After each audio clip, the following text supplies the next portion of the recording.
नमस्कार दोस्तों, जैसे कि हमने पहले भाग में देखा था कि 10वें नंबर पर गुरु द्रोणाचार्य और नंबर 9 पर भीष्म पितामह और नंबर 8 पर अर्जुन के बारे में हमने जाना था। तो वैसे ही हम आगे के बचे योद्धाओं के बारे में जानेंगे। तो दोस्तों, इन योद्धाओं के बारे में नहीं पता तो पहला भाग जरूर देखें। चलो अब वीडियो को शुरू करते हैं। अब नंबर 7 पर है एकलव्य। एकलव्य महाभारत काल के सर्वश्रेष्ठ धनुर्धर थे। जब गुरु द्रोण के पास एकलव्य शिक्षा के लिए गए थे, तब गुरु द्रोण ने उसे शिक्षा देने से इनकार कर दिया था। उसके बाद एकलव्य ने गुरु द्रोण को गुरु मानकर वन में धनुर्विद्या का अभ्यास करना शुरू कर दिया था। जब कौरव और पांडवों में से किसी को भी शब्द वेदी बाण चलाना नहीं आता था, तब एकलव्य अपने अभ्यास से ही शब्द बाण चलाना सीख गए थे। उनकी धनुर्विद्या को देखकर अर्जुन को भी डर लगने लगा था कि एकलव्य ही सर्वश्रेष्ठ धनुर्धर थे।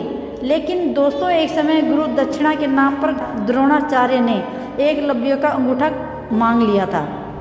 लेकिन इसके बाद भी बिना अंगूठे के एकलव्य बाण चलाना सीख गए थे। दोस्तों, एकलव्य इतने शक्तिशाली थे कि भगवान श्री कृष्ण को एकलव्य का वध करना पड़ा था। एकलव्य के बारे में भगवान श्री कृष्ण ने कहा था, अगर एकलव्य का अंगूठा ना कटा होता तो एकलव्य दूसरा परशुराम बनकर जंगल में घूमते रहते। तब दानव, राक्षस और ना ही देवता कोई भी उनको परास्त नहीं कर पाता। कोई मनुष्य तो उनके सामने खड़ा भी नहीं हो सकता था।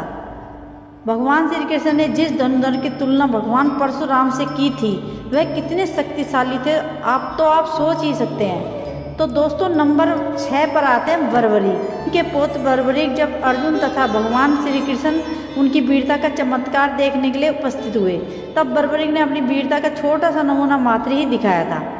जब भगवान कृष्ण ने कहा कि वह जो वृक्ष है उसके सारे पत्तों को एक ही तीर से छेद दो तो मैं तुम्हें मान जाऊंगा।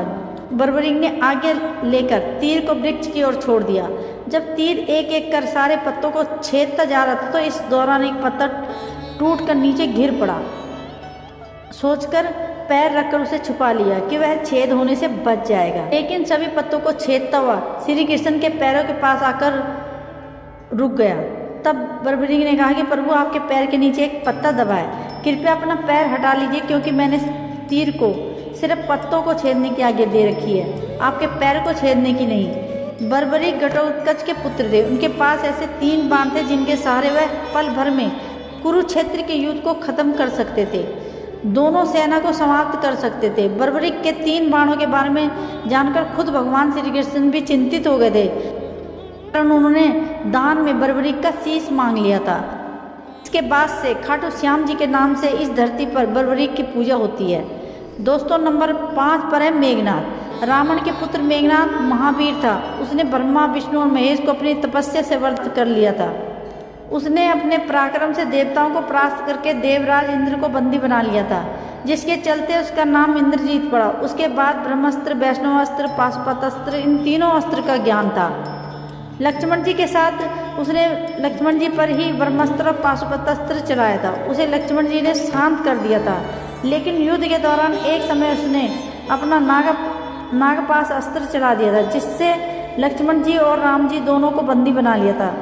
उसने उसी युद्ध में लक्ष्मण जी को मूर्छित कर दिया था। मेघनाथ ही रामायण काल के एकमात्र योद्धा है जिसे अति महारथी योद्धा कहा गया है। तो दोस्तों, इसके बाद के योद्धाओं के बारे में हम अगले भाग में जानेंगे। तो दोस्तों, अगर आपको वीडियो पसंद आए तो वीडियो को लाइक करें और कमेंट करके हमें ज़रूर बताएं कि आपको वीडियो कैसी लगी,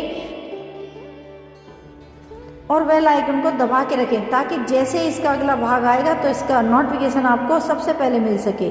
थैंक यू सो मच दोस्तों।